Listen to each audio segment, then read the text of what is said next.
Nagkakasakit na ang ilan nating kapatid na biktima ng lindol sa Bugos City, Cebu. Pero mas pipiliin pa rin daw nilang manatiling nakasilong sa mga tent dahil sa takot sa aftershocks. Nasa frontline ng balitang yan, Simon Gualvez. Ikinagulat ng mga residente ang biglang pagbulwak ng tubig na may kasamang buhangin sa Bugos City sa Cebu higit isang linggo matapos ang malakas na lindol. Paliwanag ng PHIVOLCS, posible itong sand boil na dulot ng liquefaction.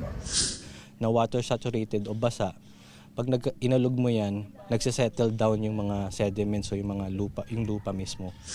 Sa tent city naman, dumarami na ang mga evacuee na nagkakaubo, sipon at lagnat. Ang ilan sa kanila, nakasilong lamang kasi sa tinaling trapal.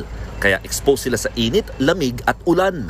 Kabilang na dyan ang 5 taong gulang na anak ni Mary Joy Caparas na 2 araw nang matamlay dahil sa sakit.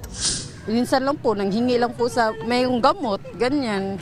Kasi kailangan po, kung hindi po magapan, baka anong mangyari sa bata. Ang iba naman, may mga pantal na raw na nagdudulot ng labis na pangangati.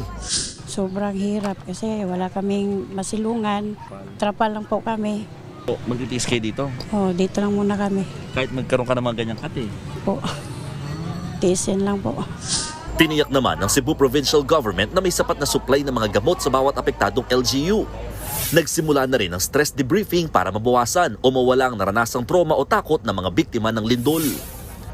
Tuloy-tuloy rin ang pamamahagi ng Alagang Kapatid Foundation sa Northern Cebu ng mga relief packs at pagkain.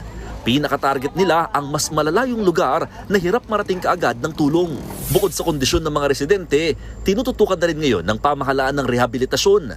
Kasabay nito, sinusulong ni Cebu 4th District Representative Son Shimura na magamit ang tinapis na pondong mula sa Flood Control Project para sa 2026. Mas makikinabang daw ang mga Cebuano na labis na napinsala ng lindol.